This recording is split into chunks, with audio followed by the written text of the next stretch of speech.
Hey guys, any बाओ channel की इस न्यू मान एक्सप्रेस वीडियो में आपका स्वागत है। तो गाइस, आपने कभी सोचा है क्या होगा अगर एक कोई नॉवल जो आपने पढ़ी है या कोई मानवा वो रियल लाइफ में होने लग जाए, यानी कि वो सारी पढ़ी हुई फैंटेसी की चीजें रियल बन जाएं और आपके वर्ल्ड में आपको काफी सारे चैलेंज को फेस करना पड़े सिर्फ सरवाइव करने के लिए, और आप ऐसे अकेले हो जिसको नॉलेज हो उस पूरे वर्ल्ड की कि आखिर आगे क्या होने वाला है। अगर आपने ऐसा कुछ इमेजिन नहीं किया आज तक, तो आप जी सकते हैं ऐसी लाइफ को इस मानवा के थ्रू जिसका नाम है ओमनीसेंट रीडर व्यू पॉइंट, जिसकी एक्सप्लेनेशन हम आज स्टार्ट करने वाले हैं। और अगर आपका रिएक्शन अच्छा रहा तो इसे आगे कंटिन्यू भी करेंगे और स्टोरी में आगे बने रहें और चैनल को सब्सक्राइब कर लें और आगे देखते रहें।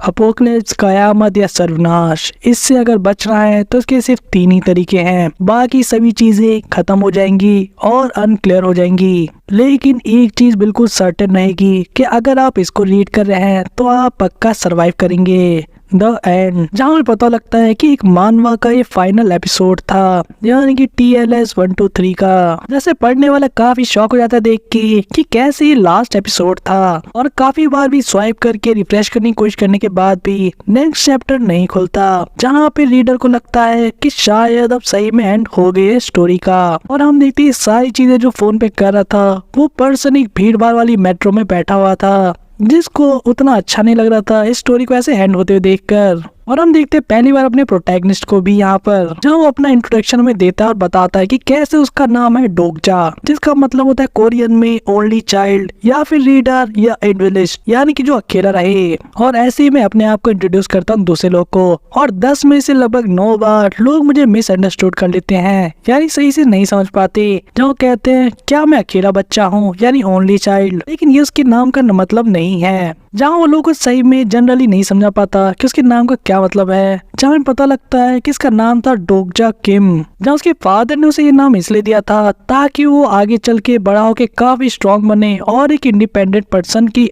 पर्सनैलिटी को अचीव कर सके। लेकिन उसका यह नाम उसके लिए एक तरीके का कर्ज बन गया है, जहाँ वो लोगों को नहीं समझा पाता अपने नाम के बारे में, और जनरली लोग उसे लोनली और सिंगल समझ लेते हैं। और ऐसे उसकी इंटायर लाइफ उसके साथ होता रहा, जहाँ पे हम देखते हैं वो अब एक जॉब करने वाला है, जहाँ पे उसका ID कार्ड भी आ चुका है। और यही कहानी थी उसके बारे में इन अ नटशेल, यानी कि शॉर्ट में एक तरीके से, जहाँ पे हम उसकी एज के बारे में भी जान पाते हैं। कैसे 28 साल का है, काफी बेकार से कॉलेज से पढ़ के ग्रेजुएट हुआ है, और करेंटली जहाँ वो काम करता है वहाँ भी सिर्फ कॉन्ट्रैक्ट पर है, या इन शॉर्ट कहें तो इसकी लाइफ के लगे हुए हैं बिल्कुल हमारी तरह। जब डोगजा अपने बारे में बताता है कि उसकी सिर्फ एक ही हॉबी है, और वो है रीड करना सीरियलाइज्ड वेब नॉवेल्स को, यानी कि जो बहुत लंबे चैप्टर्स वाले नॉवेल्स होते हैं, जब वो सबवे के अंदर ट्रेवल करता है अपने काम से घर की तरफ। लेकिन जो उसकी आज की राइड है, यानी जब वो आज जा रहा है, तो उसका सबवे राइड काफी अलग है बाकी दिनों से। जहाँ डोगजा अपने फोन में काफी डूबा हुआ था, हम देखते किसी को बोलते हुए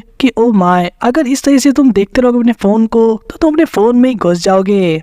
जब डोगजा जब अपनी नजरें ऊपर उठा के देखता है तो नोटिस करता है एक ब्यूटीफुल सी लड़की को, जो कि कोई और नहीं बल्कि सांग्यो थी, जो कि HR डिपार्टमेंट से थी, उसी के ऑफिस से। जहाँ डोगजा की एकदम से उसको देख के थोड़ा सा ऑकवर्ड हो जाता है और उसे हेलो कहता है, जहाँ पे सांग्यो उससे पूछती है क्या तुम घर जा रहे हो, जिस पे डोगजा का जवाब था हाँ, क्या तुम भी घर जा रही हो।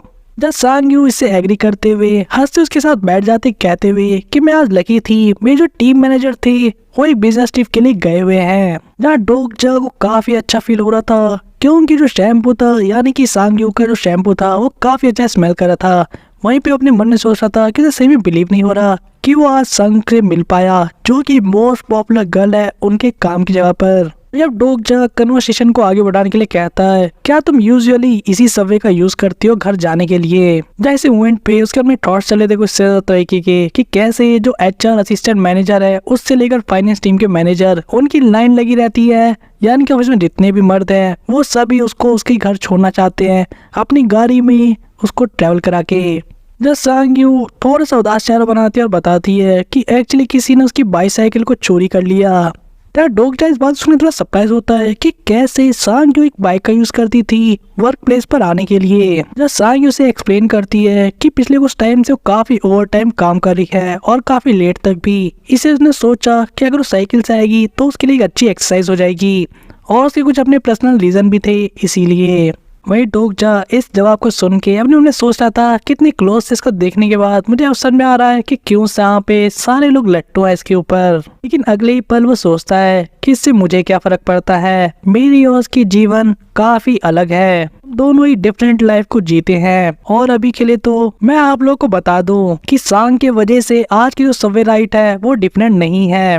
भाई डोगजा किम के मन में ये सारे थॉट्स चले थे। हम देखते सांग को कुछ बोलते हुए जो कहती प्यूडी स्टार में डिनेरियो, जहाँ पे सांग के फोन में सारी चीजें देखकर बोलने से डोगजा किम थोड़ा सरप्राइज जाता है और कहता है हाँ, जहाँ पे सांग से बताती है कि स्पेनिश है, जिसका मतलब है कि मुझे थोड़े से पैसे उधार दे दो। डोगजा किम ये बात सुन के मन में सोचने लगता है कि सबवे पे जाते हुए पढ़ाई कर रही है, ये सही में अलग ही ब्रेड की है, आखिर ये फ्रेज यूज भी कहाँ करेगी भला। सामने अब नोटिस करती है कि डोगजा अपने फोन पे कुछ पढ़ रहा है, जहाँ वो पूछती हुई उसके फोन में झांकते हुए कि बोले तुम क्या पढ़ रहे हो डोगजा, जहाँ पे डोगजा अपने फोन को छुपा लेता और कहता है कि मैं तुम्हारी तरह पढ़ तो नहीं रहा, लेकिन तुम बहुत मेहनत कर रही हो। लेकिन जब फोन की स्क्रीन हटाने से भी काम नहीं बनता तो डोगजा बताता है कि कैसे वो एक नॉवल पढ़ रहा है। डोगजा बात को घुमाने के लिए कहता है तुम कह सकती हो कि मैं एक तरीके से कोरियन पढ़ रहा हूँ। जब सांग ये बात सुन के काफी एक्साइटेड हो जाती है और कहती है वो आई लव नॉवेल्स, मेरी फेवरेट ऑथर है मुराकामी हारुकी, रेमंड कार्वर और हांगकांग। और अब वो डोगजा किम से पूछती है कि तुम्हारे फेवरेट ऑथर कौन है, जहाँ पे अब डोगजा तो काफी एम्बैरेस हो गया था और कहने लगता है कि प्रोबेबली तुम उनका नाम नहीं जानती होगी। अगर मैं अपने ऑथर का नाम बता भी दूं, जहाँ मैंने सोच रहा था कि मैं कभी नहीं बताने वाला कि मैं एक्चुअली में क्या रीड कर रहा हूँ, जहाँ मन में वापस सोच रहा था कि बिल्कुल सही, मेरी हॉबी है कि मैं रीड करता हूँ सीरियलाइज्ड वेब नॉवेल्स को जब मैं अपने काम से घर पे जाता हूँ। लेकिन मुझे बहुत गर्व नहीं है अपनी इस हॉबी पे, जिसका रीजन काफी अलग है बाकी लोगों से। और वही जो मैंने आपको कहा था कि आज का दिन काफी अलग होने वाला है, यानी कि मेरी ये राइड बाकी दिनों से काफी अलग है, तो उसके पीछे रीजन ये है क्योंकि 3 ways to survive the apocalypse, या जिसे शॉर्ट में TWSA भी कहा जाता है, उसे वो पिछले 10 सालों से लगातार पढ़ते आ रहा है डेली, और उसकी स्टोरी आज खत्म हो रही है। जहाँ डोगजा मन में ये भी सोच रहा था कि कैसे दूसरे लोग सोच सकते हैं कि आखिर मैं इतना ज्यादा शोर शराबा क्यों कर रहा हूँ एक वेब नॉवल के खत्म होने पर सिर्फ। लेकिन उसके लिए जो स्टोरी है वो पर्टिकुलरली काफी स्पेशल है। तो उसकी स्क्रीन से ये नोटिस कर पाते हैं कि कैसे जितने भी एपिसोड्स हैं उन पे सिर्फ एक ही कमेंट है और एक ही व्यूज भी। और जो डोगजा है वो इस सीरीज को तब से पढ़ रहा है जो सिर्फ 8वीं क्लास में था। जब हम फ्लैशबैक में देखते कैसे उसका मुंह सूजा हुआ है और एक कोने में छुप के इसको लीड कर रहा है, यानी कि वो बताता है जब उसको स्कूल में लोग बुली करते थे और मारते पीटते थे तब भी वो इसको पढ़ता था।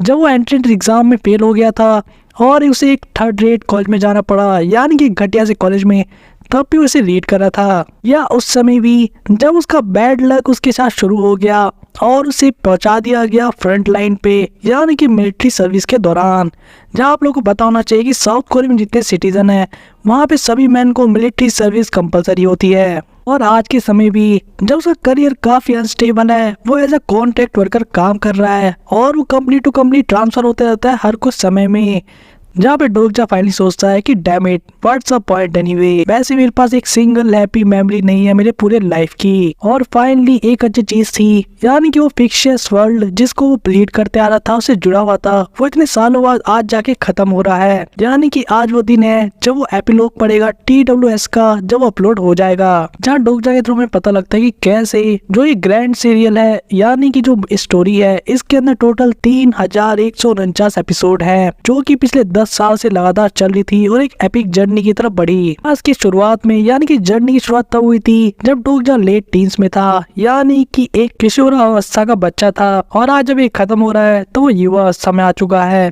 यानी कि एक अडल्ट बन चुका है। और उसे सही विश्वास नहीं हो रहा कि इस सीरीज इतने लंबे समय से उसके साथ थी। लेकिन इससे भी ज्यादा शॉकिंग चीज ये थी कितनी अच्छी सीरीज इतने लंबे समय से उस पे सिर्फ एवरेज व्यू काउंट सिर्फ 1 का था, जहाँ में आगे बताया जाता है कि कैसे जो इसका फर्स्ट चैप्टर था उस पे टोटल 1200 व्यूज आए थे, लेकिन 10वें चैप्टर तक पहुंचते पहुंचते सिर्फ 20 ही व्यूज बचे, यानी से पढ़ने वाले सिर्फ 20 ही लोग बचे थे। और आगे चल के तो 50 चैप्टर तक स्टोरी जैसे बढ़ी, उसको पढ़ने वाले लोग सिर्फ 12 रह गए थे। और आज के समय में इसे पढ़ने वाला सिर्फ एकमात्र बंदा कोई और नहीं बल्कि डोकजा किम था। जैसे कि राइटर स्टोरी सिर्फ और सिर्फ डोकजा किम के लिए लिख रहा है, और इसीलिए डोकजा किम इस स्टोरी के ऑथर को भी सपोर्ट करना चाहता था डोनेशन के थ्रू, लेकिन उसके खुद के खर्चे पानी के पैसे नहीं थे और उसके खाने के लाले पड़े थे, तो भला वो ऑथर की कहां से हेल्प करता। इसलिए वो जस्ट कमेंट करके थैंक्स करता है उस ऑथर को। उसने एक टाइम पर ये भी कोशिश की थी कि वो 200 लोगों को इस सीरीज को रिकमेंड कर सके, जिससे ज्यादा से ज्यादा लोग पढ़े और ऑथर की हेल्प हो, लेकिन उन लोगों ने सिर्फ डोकजा क्रिटिसाइज किया, जहाँ पे लोगों का जनरल रिएक्शन ये होता था कि या तो डोकजा किम ही इस स्टोरी का ऑथर है या फिर कोई अटेंशन सीकर है, यानी कि जबरदस्ती लोगों से चेप हो रहा है। जबकि डोकजा के पर्सपेक्टिव से ये ग्रेट सीरीज थी जिसके लिए आपको थोड़ा सा समय देना पड़ता, लेकिन लोग भी काफी क्रूल होते हैं जो कि अपना टाइम वेस्ट नहीं करते। वहीं पे अब सांग कहती है डोकजा, जहाँ इस आवाज को सुन के डोकजा को एकदम से ध्यान आता है कि सांग ही उसे वो बात कर रहा था और वो भी उसके बगल में बैठी है। जहाँ वो सोचता है और बात को बदलने की कोशिश करता है कह के कि अगर देखा जाए तो 1 साल हो गया हमें यहाँ काम करते हुए, यानी सेम कंपनी में, और हमने लगभग एक टाइम के आसपास ही स्टार्ट किया था काम को शुरू करना, और पिछला 1 साल कैसे निकल गया इसके हम तो इन्हें पता भी नहीं लगा। जहाँ डोकजा सब इसलिए कह रहा था ताकि वो टॉपिक को चेंज कर सके। जहाँ सांग भी एक स्माइल के साथ कहती है कि हाँ बिल्कुल सही, मैंने भी सोचा नहीं था, हमें कोई आइडिया ही नहीं था कि आखिर हम किस चीज में पढ़ रहे हैं, यानी कि किस काम को ले रहे हैं। जहाँ डोकजा भी इसी की चीजों को कंटिन्यू करते हुए कहता है कि हाँ बिल्कुल, मुझे लगता है ऐसे कल का ही हो जब हमने काम करना शुरू किया था, मुझे तो विश्वास नहीं हो रहा कितनी जल्दी हमारे कॉन्ट्रैक्ट खत्म होने वाले हैं। लेकिन उस मोमेंट पे कुछ होता है जहाँ पे सांग का फेस एक्शन काफी बदल जाता है और हमें पता लगता है कि कैसे जो सांग थी उसको प्रमोट कर दिया गया था, यानी कि उसे एक फुल टाइम एम्प्लॉय बना दिया था पिछले महीने ही उसके काम की परफॉर्मेंस को देखकर। जैसे सांग को अब सॉरी फील हो रहा था डोकजा के लिए क्योंकि उसे परमानेंट जॉब नहीं मिली। यहाँ पे डोकजा काफी एम्बैरेस सा फील कर रहा था और कहता है कि सॉरी, मैंने तुम्हें कॉन्ग्रेचुलेशंस नहीं कहा, मुझे गैस कर लेना चाहिए था कि मेरे को भी तुम्हारी तरह एक फॉरेन लैंग्वेज सीख लेनी चाहिए थी टाइम रहते। जहाँ पे सांग कहती है इट्स फाइन डोकजा, वैसे ही मैंने अभी तक तुम्हारे परफॉर्मेंस असेसमेंट को कंप्लीट नहीं किया है और फिर भी तुम सोच रहे हो कि तुम्हारा कॉन्ट्रैक्ट आगे कंटिन्यू नहीं होगा। डोकजा अपने मन में सोच रहा था सांग को देखकर कि मैं एडमिट तो नहीं करना चाहता, लेकिन जो सांग है वो काफी कूल है और अगर हम किसी नॉन के कैरेक्टर होते तो पक्का कोई हीरोइन होती। जहाँ अंदर ही अंदर वो जानता था कि काफी ऑब्वियस है कि डोकजा ने कभी अपना पूरा दिया ही नहीं, यानी कि 100%, लेकिन सांग ने दूसरी तरफ अपना 100% परफॉर्मेंस दिया था, यानी कि पूरी जान लगा दी थी इस काम को करने में। वहीं पे दूसरी तरफ डोकजा सिर्फ नेब नॉवेल्स पढ़ता रहता था, जहाँ पे सांग अपनी पढ़ाई पे ध्यान देती थी, और यही वो रीजन है जो रिजल्ट आज दिख रहा है, यानी कि सांग एक फुल टाइम एम्प्लॉय बन गई और वही दूसरी तरफ अपना डोकजा है। वही अब सांग डोकजा को कहती है कि अगर तुम चाहो तो मैं तुम्हें इस ऐप के बारे में बता सकती हूँ जिसे मैं यूज कर रही हूँ। जहाँ डोकजा का ध्यान एक इंसेक्ट पे जाता है सामने, जिसे एक बच्चे ने ले रखा था एक बॉक्स के अंदर, और वो सोच रहा था कि काश उसकी जो लाइफ है उसका जॉनर नॉन फिक्शन ना होता बल्कि फैंटेसी होता, तो शायद वो अपनी स्टोरी का प्रोटैगनिस्ट हो पाता, यानी कि मेन कैरेक्टर। लेकिन वही वो सांग को जवाब देता है कि इट्स ओके, अगर तुम मुझे ना भी बताओ उस ऐप के बारे में तो भी इससे कुछ फर्क नहीं पड़ता। जहाँ मन में सोच रहा था कि चाहे कुछ हो जाए एक चीज तो सर्टेन है कि उसकी जो लाइफ का जॉनरा है वो नॉन फिक्शन है, और इस जॉनरा में वो कोई प्रोटैगनिस्ट नहीं है बल्कि मेयरली एक रीडर है। जहाँ वो सांग को जवाब में कहता है कि मेरी जो अपनी लाइफ है मुझे उसे वही जीना होगा। जो बात सुन के सांग को ये बात काफी अच्छी लगती है, जहाँ वो कहती है तुम सही में काफी इंस्पायरिंग हो डोकजा। ना डोकजा थोड़ा सा ऑकवर्ड हुए कहता है सॉरी। और हम नोटिस करते जो सांग है वो फुल ऑफ एक्साइटमेंट होती है और कहती है कि मुझे भी तुम्हारी तरह अपनी जिंदगी को सही से जीना चाहिए, मुझे भी बिल्कुल तुम्हारी तरह कोशिश करनी चाहिए कि मैं अपनी लाइफ को जी सकूं बिल्कुल फुलेस्ट तरीके से। जहाँ पे डोकजा सोच रहा था कि चलो कुछ तो मिला, जिसके बाद ये चुप हो गई। और इसी पल हम देखते हैं डोकजा को जो फोन है वो वाइब्रेट करता है, यानी उस पर एक मैसेज आया था, फिर किसी ने उसे थैंक यू लिखा था। जहाँ पे डोकजा सोच रहा था कि उस समय पहले उसे कोई आइडिया ही नहीं था कि ऐसा हो सकता है कि आखिर आगे क्या होगा उसके साथ। जहाँ पे डोकजा देखता है कि उसके ऑथर ने, यानी कि TWSA के ऑथर ने उसे मैसेज किया था, जहाँ वो पूछता है क्या तुम TWSA के ऑथर हो, जिस पे जवाब आता है कि थैंक्स टू यू मैं अपनी स्टोरी को फिनिश कर पाया और मैंने एक प्राइज भी जीता एक कॉन्टेस्ट के अंदर। डोकजा काफी हैप्पी था, लेकिन वो सोच रहा था कि आखिर वो कौन सा कॉन्टेस्ट था जिसमें TWSA जीता। तो सेम सवाल वो पूछता है इस ऑथर से भी, जहाँ पे ऑथर से रिप्लाई करता है ये कोई बहुत बड़ा बिग कॉन्टेस्ट नहीं था तो तुमने उसके बारे में सुना नहीं होगा, और वैसे मैं तो एक बात बताना चाहता हूँ, जो सीरीज है आज के बाद वो पेड कंटेंट बन जाएगी, यानी कि उसे कोई फ्री में नहीं पढ़ पाएगा। और जैसे ही एपिलॉग आएगा उसके बाद से TWS हमेशा के लिए पेड कंटेंट रहेगा।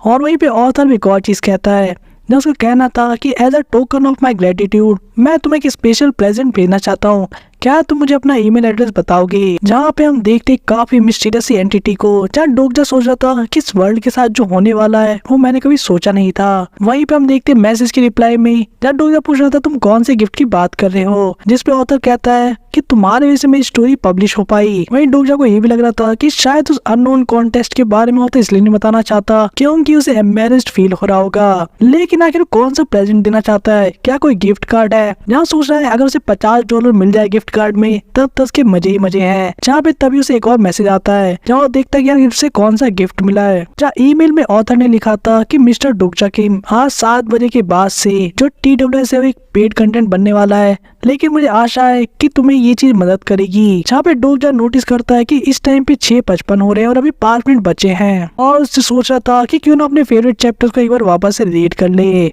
लेकिन जब ऐसा करता है तो उसे कोई भी रिजल्ट नहीं मिलता, यानी कि वो चैप्टर्स वहाँ से जा चुके थे। उसके लिए काफी सरप्राइजिंग था कि ऐसा कैसे हो सकता है, काफी वियर्ड है। बिना किसी प्रायर नोटिस के पेड कंटेंट बनने के साथ ही उन्होंने सीरियल को यानी कि स्टोरी की चैप्टर्स को कैसे रिमूव कर दिया। और इसी मूवमेंट पे हम देखते सबवे की लाइट चली जाती है, जहाँ पे सभी लोग सोचने पड़ जाते हैं आखिर ये क्या हुआ। और वहीं भी इमरजेंसी ब्रेक भी लगते हैं जिसकी वजह से सभी लोग काफी डर जाते हैं। लोगों को लगता है कहीं टेररिस्ट अटैक तो नहीं हो गया। वहीं कुछ लोग पैनिक में इधर से उधर भाग रहे थे और चिल्ला रहे थे। जहाँ हम किसी की एक डरावनी सी हंसी को देखते हैं, जहाँ पे सांग ने भी डर से डोगजा के हाथ को पकड़ लिया था। जहाँ पे पूछता है क्या तुम ठीक हो। वही सांग डोगजा से पूछती है क्या तुम्हें कोई आइडिया कि यहाँ पे क्या चल रहा है, जिस पे डोगजा उसे थोड़ा सा संभालते हुए कहता है कि तुम्हें चिंता करने की जरूरत नहीं है, ये ऐसे ही कुछ होगा। और तभी हम देखते टाइम को जो कि 7 PM एग्जैक्ट हो चुका था। वही डोगजा का ध्यान अभी फोन पे था, उसे विश्वास नहीं होता क्या एक शेयर कोइंसिडेंस है कि उसी सेम मोमेंट पे उसने टाइम को चेक किया जिस टाइम 7 बजे थे और TWS से पेड कंटेंट बन गया था। और तभी हम एक आवाज सुनते हैं, ladies and gentleman your attention please please evacuate, और इस जगह को खाली कर दे जल्दी से। सांग को तो बिल्कुल समझ नहीं आ रहा था कि आखिर यहाँ पे क्या चल रहा है। और तभी हम नोटिस करते हैं एक अजीब सी क्रैक सी लाइट को उस सबवे के अंदर क्रिएट होते हुए, जिसको देख के तो काफी लोग डर गए थे। जब डोगजा उसको नोटिस करता है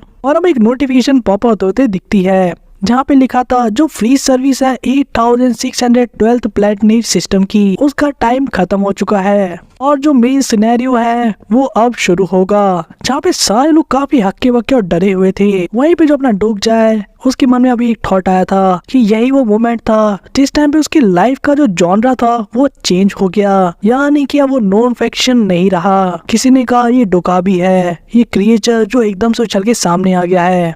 जहाँ में बताया जाता है कैसे डोकाबी एक मिथिकल क्रिएचर है कोरियन कल्चर के अंदर, जो कि सिमिलर होता है कुछ कुछ गोबलिन जैसा।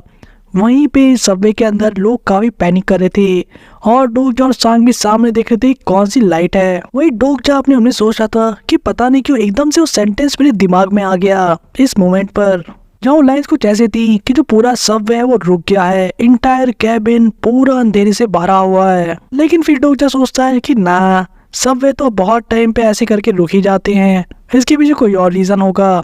लेकिन वो जो ओपनिंग लाइन्स थी जो कि स्टोरीज उसे बार बार याद आती है और काफी सिमिलर है और उसके माइंड में काफी सारी सिमिलैरिटीज ड्रॉ हो रही है सिचुएशन को लेकर।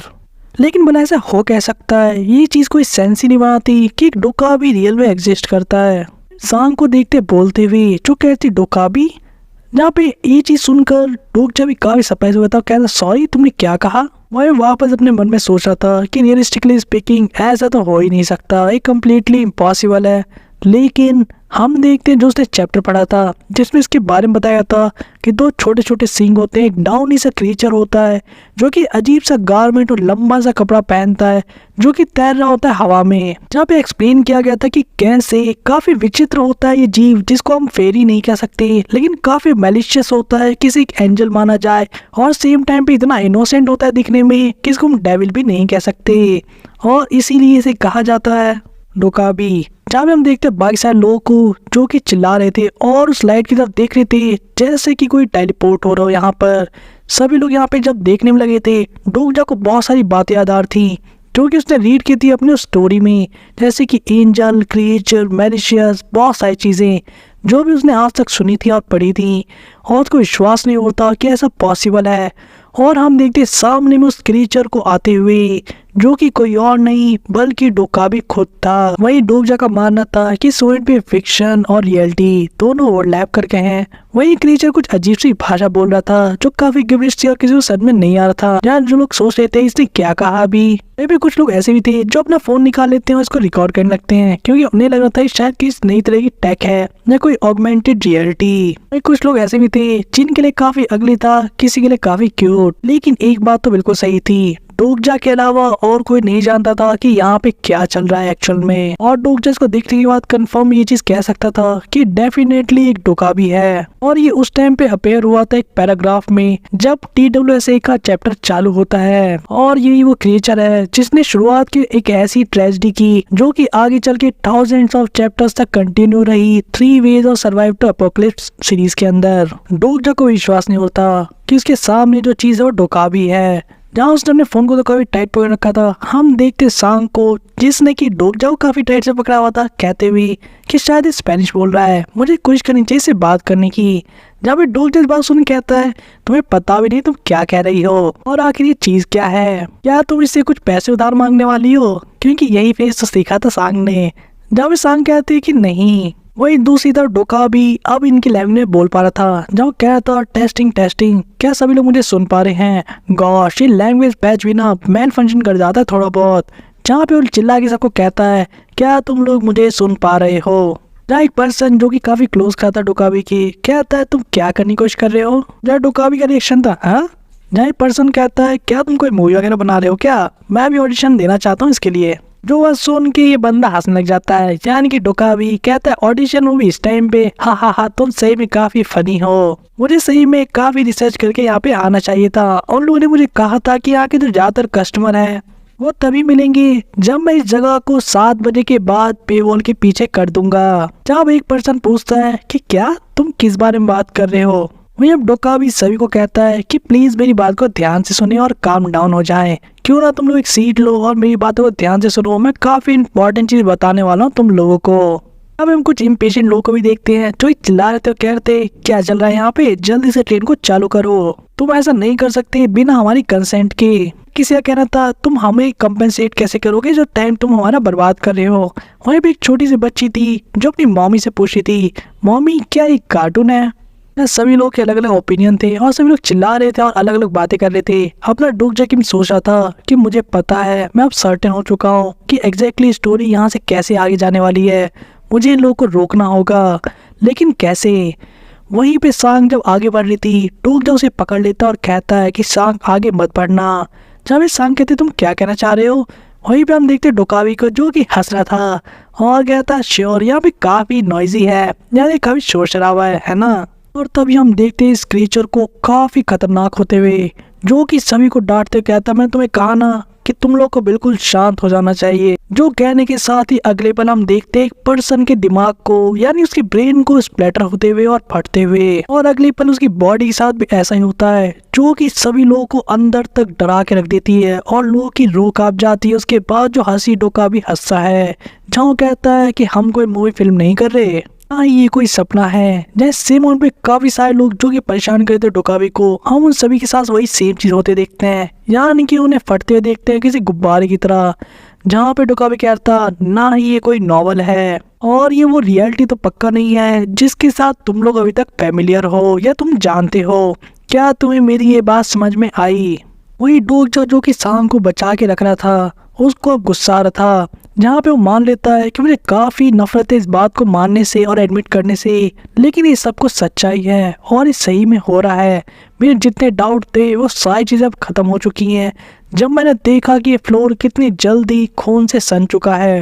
वही लोग अब काफी डर गए थे। डोकाबी लोगों को कह रहा था कि तुम लोगों ने अभी तक एक काफी खुशी लाइफ जी है ना, तुम लोग मुफ्त में अभी तक सांस ले रहे थे, खा रहे थे, हग रहे थे, रिप्रोड्यूस कर रहे थे, वो भी बिना कुछ पे किए। तुम सभी को एक प्रिविलेज्ड लाइफ मिल रखी थी जिसे तुम लोग एंजॉय करते आ रहे हो इतने लंबे समय से, लेकिन अब वो सब कुछ बंद और अब से इस लाइफ के अंदर कुछ भी फ्री नहीं मिलेगा, समझे तुम लोग। और ऐसा ही तो तुम लोग भी मानते हो ना। जो बात को सुन के एक पर्सन सामने आता है और डोकाबी से कहता है कि अगर तुम्हें पैसा ही चाहिए तो मुझे बताओ। इस पर्सन के फेस को देखते हैं। डोकजा सांग से पूछता है क्या ये मिस्टर हान नहीं है जो कि फाइनेंस टीम से है। यहाँ पे यही पता लगता है कि जो पर्सन है इसलिए एम्प्लॉयड है कि उसकी कनेक्शन काफी ऊपर तक है कंपनी में। जहाँ पे सांग कहती है हाँ ये मिस्टर हान ही है। वहीं दूसरी तरफ जो मिस्टर हान थे और डोकाबी को कहते हैं कि तुम्हें जितना पैसा चाहिए मैं तुम्हें उतना पैसा दूंगा और तुम्हें बता दूं कि मेरा काम ही यही है। जाओ आगे ये भी ऑफर करता है बताओ मुझे तुम्हें कितना चाहिए 1 मिलियन 2 मिलियन या उससे भी ज्यादा। डोकाबी इस बात सुन के कहता है अच्छा तो तुम मुझे अपना पैसा ऑफर कर रहे हो। जहाँ भी मिस्टर हान कहते हैं कि हाँ तुम्हें जितना चाहिए मैं बताओ मैं दे दूंगा लेकिन बस मुझे यहाँ से जाने दो। डोकाबी कहता है कि मनी एक अच्छी चीज है यानी कि पैसा एक ऐसी चीज को सिग्निफाई करता है जो कि इंटर सब्जेक्टिव एग्रीमेंट है ह्यूमंस के बीच में। मिस्टर ने काफी नोट निकाल रखे थे और कहते हाँ जो पैसा है वो सारी मुश्किलों को हल कर देता है। लेकिन अगले ही पल डोकाबी एक चुटकी बजाता है और हम देखते सारे पैसों में आग लग जाती है। जो देखकर मिस्टर हान तो काफी डर जाते हैं। वही डोकाबी कहता है कि ये जो पैसा है ये सिर्फ वैलिड है तुम्हारी स्पेस टाइम के अंदर ही और इस पेपर की कोई वैल्यू नहीं है मैक्रोस्कोपिक डायमेंशन में और ये तुम्हारे लिए एक वार्निंग है। अगर तुमने वापस से ऐसे कोई स्टंट करके दिखाने की कोशिश की तो अगला मैं तुम्हारा सर उड़ाने वाला हूँ। वही अब डोकाबी अपना सर पकड़ लेता और कहता है कि मेरे पास बिल्कुल टाइम नहीं है चिट चैट करने का। तुम्हारा जो कर्ज है वो बढ़ते ही जा रहा है जब हम बात कर रहे हैं इसलिए मैं ज्यादा परेशान नहीं होऊंगा तुम्हें सब कुछ एक्सप्लेन करने के बारे में। तुम लोग जल्दी तब समझोगे जब तुम पैसा कमाने की कोशिश करोगे खुद से। जहाँ हम देखते इसके जो सीन थी वो एकदम से चेंज हो गए थे और तभी एक पॉपअप आता है कि एक चैनल है वो ओपन हुआ है और जो कॉन्स्टलेशन है वो अब एक एंट्रेंस बनाने वाले हैं। जहाँ हम देखते हैं जितने भी लोग जिंदा बचे थे उन सभी के सामने एक अजीब सी स्क्रीन आ जाती है जैसा का एक तरीके का नोटिफिकेशन पॉपअप वाला स्क्रीन जिसको लोग देख के सोच रहे थे आखिर क्या चल रहा है। वहीं डोकजा के सामने भी ऐसी स्क्रीन आती है जिसपे लिखा था कि जो मेन सिनेरियो है वो आ चुका है। यानी कि एक मैसेज था जहाँ पे इस मेन सिनेरियो के अंदर लिखा था कि तुम्हें अपनी वैल्यू को प्रूव करना होगा, तुम्हें एक या एक से ज्यादा लिविंग ऑर्गेनिज्म को खत्म करना है। इस नोटिफिकेशन में हमें इसकी टाइम लिमिट, इसकी डिफिकल्टी लेवल और साथ ही में रिवॉर्ड आपको क्या मिलेगा और अगर आप इसको करने में फेल हो गए तो आपके लिए पेनल्टी क्या है, ये सब चीजें बताई जाती हैं। या दूसरी तरफ डोकाबी कहता है कि गुड लक एवरीवन। मैं तुमसे इसे एक्सपेक्ट कर रहा हूँ कि मुझे काफी इंटरेस्टिंग स्टोरी देखने को मिलेगी। जो कहने के साथ ही वो यहाँ से गायब हो जाता है। इसी के साथ आज के एक्सप्लेनेशन वीडियो को भी यहीं पे ओवर करते हैं। ओमनीसेंट रीडर व्यू पॉइंट अपने आप में काफी फेमस मान हुआ है एक फैंडम के अंदर, जहाँ पे बहुत टाइम से इसके फैंस वेट कर रहे थे इसके एनिमे का जो कि इसी साल आने वाला है। और अगर आपको ये स्टोरी पसंद आई है तो हमें कमेंट करके बता सकते हैं कि हम इसे कंटिन्यू करना चाहिए अपने चैनल पे या नहीं। जहाँ आने वाले वीडियोस में आपको जानने को मिलेगा डोकजा किम के बारे में, क्योंकि वही एकमात्र ऐसा पर्सन है जिसे स्टोरी के बारे में पता है कि आगे क्या होने वाला है। जहाँ पे बाकी लोग पैनिक कर रहे हैं, कुछ लोग का क्रेजी रिएक्शन है और अब सांग के साथ क्या होगा, ये सभी चीजें जानने के लिए आपको देखना पड़ेगा नेक्स्ट वीडियो। वही साथ ही में भला ये डोकाबी है क्या, एक कैसा क्रिएचर है और भला ऐसा क्यों कह रहा है लोगों से कि तुम लोग अभी तक फ्री में जी रहे थे और अब तुम्हें अपनी वर्थ को अर्न करना पड़ेगा। जहाँ पे उन्हें उसने एक मिशन भी दे दिया है कि उन्हें किसी एक लिविंग ऑर्गेनिज्म को खत्म करना होगा 30 मिनट के अंदर, वरना पेनल्टी के रूप में उन लोगों की जान ले ली जाएगी। और आखिर ओमनीसेंट रीडर व्यू पॉइंट की स्टोरी किस पॉइंट पे अब जाने वाली आगे और अपने मेन कैरेक्टर यानी डोकजा किम की लाइफ कैसे चेंज होगी, ये सभी चीजों के आंसर्स आपको मिलेंगे मानो में आगे। लेकिन उससे पहले वीडियो पसंद आई तो वीडियो लाइक करिए, चैनल सब्सक्राइब करिए, वीडियो शेयर करिए ज्यादा और हमें कमेंट करिए, अपने ओपिनियन जरूर बताएं। तो तब तक के लिए बाय गाइस।